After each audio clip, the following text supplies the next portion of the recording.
Alors, nous sommes toujours aux portes ouvertes du lab. Pour ceux qui n'ont toujours pas compris la méthode BOA qu'on a présentée précédemment, j'ai pensé à faire une application, n'est-ce pas, de la méthode BOA à travers cette illustration sacrée ici que nous avons. Donc, l'illustrateur ici a une bonne connaissance des notions, n'est-ce pas, de la métaphysique, des notions, on va dire, de la suprascience, parce que ce qui est présenté nous apprend beaucoup de choses. On va utiliser la méthode BOA dans le but justement de faire des conclusions, d'apprendre en fait à travers l'observation de la nature, puisque c'est de ça qu'il s'agit. La méthode BOA consiste à se constituer une base, ensuite observer la nature et enfin cristalliser ou absorber. Ici, on va passer par O, B et A, car c'est possible. On peut aussi ne connaître aucune théorie, mais simplement observer en fait la nature et puis faire des hypothèses qu'on va aller vérifier en continuant les observations et les recherches. Vous voyez? En réalité, BOA nous permet d'embrasser véritablement l'esprit animiste. Je dis animiste parce que nos ancêtres avaient véritablement cet esprit-là qui observait la nature au point justement de pouvoir faire la science. Et je parle de nos ancêtres qui ont, lorsque je dis nos ancêtres, vraiment, je parle de ceux qui ont apporté la civilisation, ceux qui ont créé les sciences, ceux qui ont créé les mathématiques, ceux qui ont créé toutes les sciences en fait que nous avons aujourd'hui et que nous utilisons dans nos vies pratiques.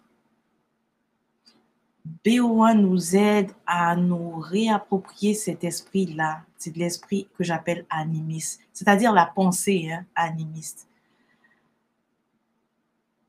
Animiste parce que il y a reconnaissance que tout ce qui nous entoure a une vie en fait, est animé. Tout ce qui nous entoure a une vie, mais émet également quelque chose, a une vibration. Voilà. Donc, faisons O, B et A. C'est-à-dire, on va observer et, à partir de l'observation, faire des hypothèses. Et ensuite, en vérifiant ces hypothèses, c'est là qu'on découvre justement les principes ou les lois. D'accord? Donc, on fait comme si on ne connaît pas grand-chose de la base. Alors, observons l'image. Mais la première chose qui me marque, c'est la différence des couleurs. Donc, à travers les différentes couleurs présentes, je vois les feuilles qui ont une couleur particulière et je me dis que c'est certaines propriétés qui font que les feuilles sont comme ça. Ensuite, le tronc de l'arbre a aussi une autre couleur. Je vois aussi le monde souterrain, c'est-à-dire sous l'arbre, et il y a différentes couleurs, le bleu, le noir. Ensuite, je vois aussi que il y a également un autre élément qui est présent au niveau du haut, c'est-à-dire au niveau du ciel. Donc, la présence de, est-ce que je peux appeler ça l'air? Vous voyez? En fait, c'est l'observation qui me permet de dire, est-ce que je peux appeler ça élément air? En tout cas, il y a quelque chose au-dessus. Je constate aussi la différence de couleur sur les mêmes feuillages, les mêmes feuilles de l'arbre. Apparemment, celles qui reçoivent la lumière directement vont être d'une certaine couleur différente de l'autre. Donc, il y a quelque chose à déduire de ça. Okay? Ensuite, la deuxième chose que j'ai envie j'ai envie de faire une hypothèse lorsque j'observe ça. J'ai envie de dire que apparemment dans la nature, il y a transformation de tout. L'énergie se transforme. J'ai envie de dire ça. Pourquoi? Parce que j'observe que depuis le haut jusqu'au bas, il se produit quelque chose. L'arbre est là. Il y a donc une tête, une partie supérieure, un corps. Et ensuite, il y a une racine. Et sous les racines, il y a aussi quelque chose qui se passe, n'est-ce pas? Donc, il me semble qu'il s'agit d'une transformation. Puisque je vois, l'illustrateur m'a laissé l'indice de voir à droite de l'image un sort de squelette. Donc, Je comprends que le monde souterrain, c'est tout ce qui est peut-être mort, mais à travers le bleu que je vois, j'ai le sentiment que finalement, c'est pas vraiment la mort. C'est que effectivement, le monde souterrain qui abrite, si on veut, les déchets, il me semble que quelque chose se passe, que ces déchets sont transformés en énergie et que finalement cette énergie remonte aussi. C'est ce que me dit en fait la couleur bleue que je vois qui ressemble à du courant. Donc, je peux parler d'énergie, n'est-ce pas?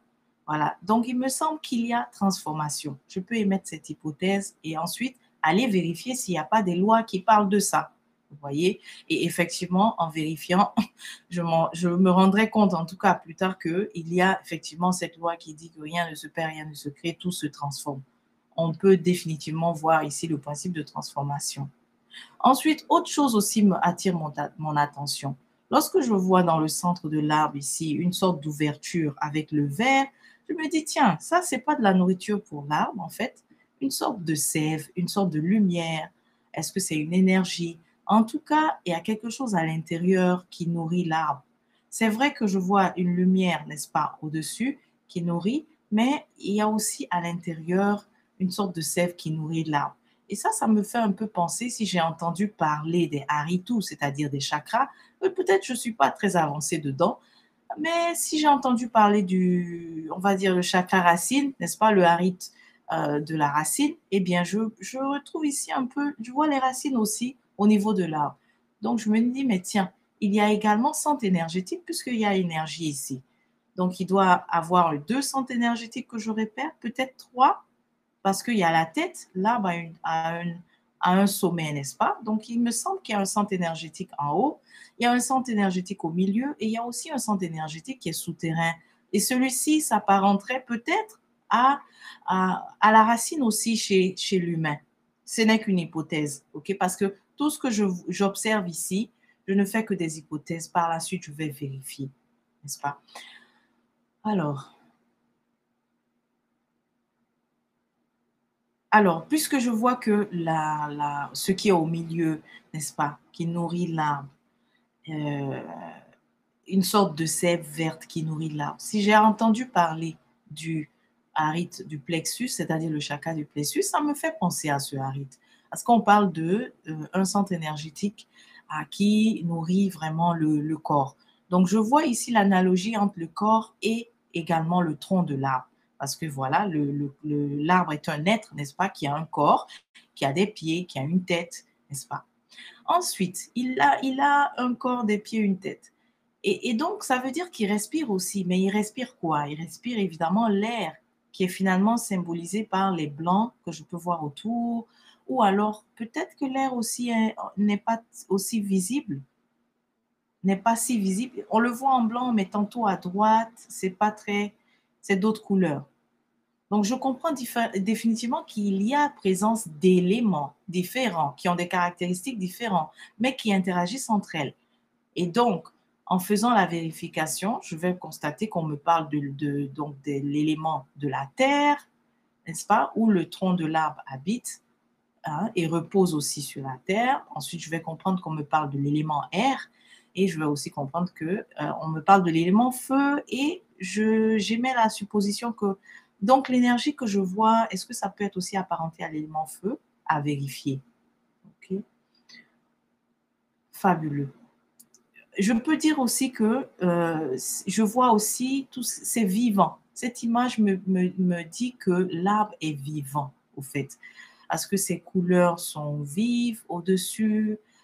On voit également la lumière qui passe, qui traverse, un peu au niveau du tronc, au sommet, etc. Donc, il y a une certaine vie. Par contre, tout autour, je vois que on peut parler de qu'est-ce que je peux dire? C'est-à-dire tout autour, c'est aussi vivant, mais c'est pas aussi nourri. Voilà, c'est ce que je peux dire. Que c'est pas aussi nourri comme les feuilles de l'arbre. Parce qu'on distingue du vert derrière, n'est-ce pas? Derrière l'arbre, plus loin, mais au plus proche niveau de l'arbre, ce n'est pas si vert. Donc, autour, c'est vivant, mais ce n'est donc pas nourri. Voilà. Ensuite, Qu'est-ce que je peux voir? Qu'est-ce que j'observe? Donc, j'ai observé qu'il y a les éléments, les différents éléments. J'ai observé aussi l'analogie entre l'arbre en tant que tel qui est nourri et le corps également qui est nourri. J'ai observé qu'on peut faire le lien avec la notion des centres énergétiques et j'ai observé aussi la transformation parce que le squelette en fait qui est derrière et l'énergie m'a donné cette piste de dire que bah, lorsque tout quitte un état au fait qui s'apparente à l'état de mort, apparemment ça l'énergie en fait elle retourne, n'est-ce pas? À travers le mouvement qu'effectue en tout cas le bleu, ça me laisse penser cela. Mais je vais toujours en fait aller vérifier dans, ce qui est dit comme loi, ce qui est dit comme, principe pour, faire maintenant une conclusion. OK?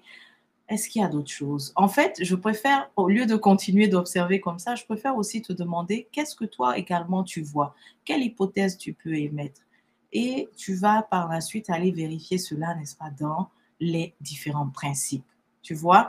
Donc, on a fait un exemple avec cette illustration, mais lorsque toi, maintenant, tu es dans la nature, c'est cette même attitude que je veux que tu aies. Soit tu vas faire le O, B et le A, ou alors tu vas faire B, O et A. Le O, c'est-à-dire tu pars de je ne sais rien, j'observe et qu'est-ce que je peux avoir comme hypothèse et vérifier. Ou alors le B, c'est que, ah, mais je connais déjà les éléments, je connais déjà les centres énergétiques, je connais déjà les lois universelles. Et je vais finalement essayer de retrouver la loi universelle ici dans la nature, n'est-ce pas? Et parlant des lois universelles, j'ai le sentiment aussi de voir si je connais les lois universelles, j'ai le sentiment de retrouver l'application ici.